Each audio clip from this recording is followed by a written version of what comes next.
बिहार में बढ़ते जमीन विवाद और अपराधों को देखते हुए सरकार ने भूमि सर्वेक्षण कराने का निर्णय लिया है, जिसके बाद लोगों को अपनी जमीन का मालिकाना हक मिल पाएगा। राज्य सरकार इस सर्वे के जरिए जमीन से जुड़े सभी रिकॉर्ड अप टू डेट करेगी, जिसको लेकर सभी राजस्व ग्राम का सर्वे का काम शुरू हो चुका है। साथ ही गांव-गांव जाकर चौपाल लगाकर ग्रामीणों को जानकारी दी जा रही है और सभी कागजातों को राजस्व कर्मचारी के जरिए दुरुस्त किया जा रहा है।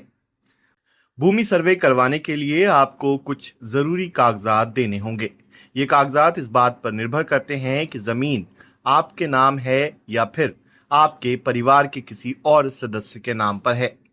इसके लिए प्रपत्र 2 और प्रपत्र 3 एक भरकर उसके साथ खतियान या क़िबाला, मालगुजारी रसीद, आधार कार्ड, वंशावली सहित मोबाइल नंबर भी देना होगा। जो भी कर्मचारी पंचायत का है वो मोटेशन नहीं करना चाहता, न रसीद काटने के लिए चाहता, दौड़ाते रहता है। सीओ साहब के पास जाइए, आप DCLR में जाइए, यहाँ जाइए वहाँ जाइए।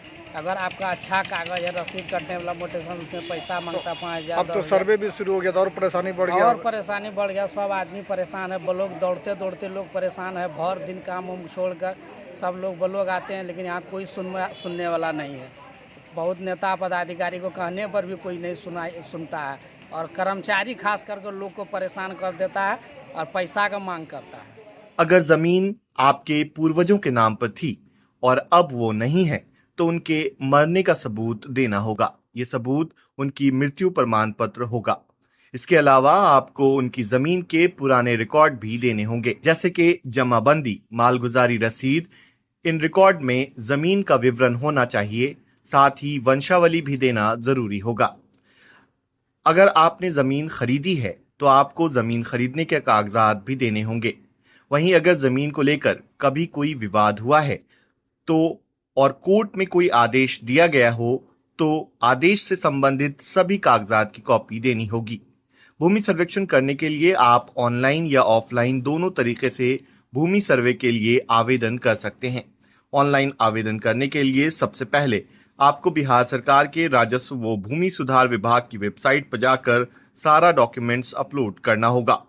ऑफलाइन आवेदन के लिए प्रपत्र 2 व प्रपत्र 3 एक भरकर उसके साथ भूमि से जुड़े सारे कागजात को लगाकर जमा करना होगा। कि सारे जितने कागजात अपने ज़मीन के स्वामित्व को प्रूफ करने के लिए जितने आपके पास सारे कागजात हैं, जिसमें अब दान में मिला हो, फिर वंशावली हो, कबैला हो, अपडेट रसीद हो, मोटेशन हो, जमाबंदी, जितने भी तरह के आपके स्वामित्व को ज़मीन को प्रूफ करने के लिए दे सकते हैं, वो ज़मीन कागजात अपने प्रपत्र 2 में लगा के या तो ऑनलाइन कर दे या तो अपने मौजे में जो अमीनजार है उसके पास आप जमा कर दीजिए। उसकी प्राप्ति रसीद आपको उसके अगेंस्ट में मिल जाएगी। तो ऑनलाइन और ऑफलाइन दोनों करना भाई साहब? जी बिल्कुल, दोनों से कोई कर सकते हैं। आपको सुविधा है ऑनलाइन कर सकते हैं। मेरे पास, हम कहीं बाहर, बिहार से बाहर हैं, घर से बाहर हैं, तो हम अमीन के पास जाने हमको सुविधा हो रही है तो हम ऑनलाइन कर सकते हैं। आपको दिक्कत नहीं, डीलर्स की वेबसाइट पर जाके और उसमें सारे चीज़ मांगते हैं, अपने मोबाइल नंबर से लॉगिन कीजिए, उसके बाद ऑनलाइन कर दीजिए। वो भी सुविधा आपके पास पड़ी हुई है। नहीं तो अपने घर पर मौजूद हैं तो अपने अमीन साहब से मिल के वहाँ आप दे सकते हैं। सर, ऐसे कई लोग हैं जिनका कि ऑनलाइन अपडेट नहीं है, रसीद नहीं कट रहा है, तो वो क्या करेंगे? जब रसीद अगर नहीं कट रहा है तो ऑनलाइन रसीद आप जिसका नेट पर नहीं चढ़ा हुआ है, हो सकता है उसके साथ ये समस्या है और है भी, अंचल की सारी समस्या है, उसके साथ ऑनलाइन जिसके कागजात प्रूफ हैं उसके आधार पर हम लोग भी अंचल से वेरीफाई करके ही इसका जमीन का सर्वे कर दिया जाएगा। ऐसा बात नहीं है कि जिसका ऑनलाइन रसीद नहीं करता है उसको छोड़ दिया जाएगा, ऐसा नहीं है। जिसका ऑफलाइन पेपर है, ऑनलाइन नहीं चढ़ा हुआ है, ऐसा समस्या बहुत सुनने को मिलता है, उससे हम लोग अंचल से वेरीफाई कर लेंगे, लेकिन पेपर उसका भी लेंगे। नहीं लगता सर कि अभी समय है, लोगों को करवा लेना चाहिए? बिल्कुल, अगर समय है तो करवा लेते तो बहुत अच्छी बात। इसके लिए और सुविधा मिल जाएगी हमको भी और उनको भी। जी सर, और कोई संदेश देना चाहें जिससे कि लोगों में काफ़ी उत्सुकता है? बिल्कुल, लोगों में तो उत्सुकता है और अपने ज़मीन से लेकर लोगों को बहुत उत्सुकता है। करवाना है बहुत अच्छी, चूँकि उसका सारा कागजात उसके अपडेट हो जाएंगे। भाई में सब बंटवारा भी हो जाएगा, सबका नया खतियान खुल जाएगा। इसके लिए उत्सुकता रहना बहुत अच्छी बात है और हो भी जाएगा नया सर। अभी किन किन पंचायतों में सर्च चलना शुरू हो गया सर? फरबिसगंज से अंचल के जितने पंचायत में सही में चालू हो गया है सर, एक साथ चालू हो गया है, कहीं कम नहीं लिखा हुआ है।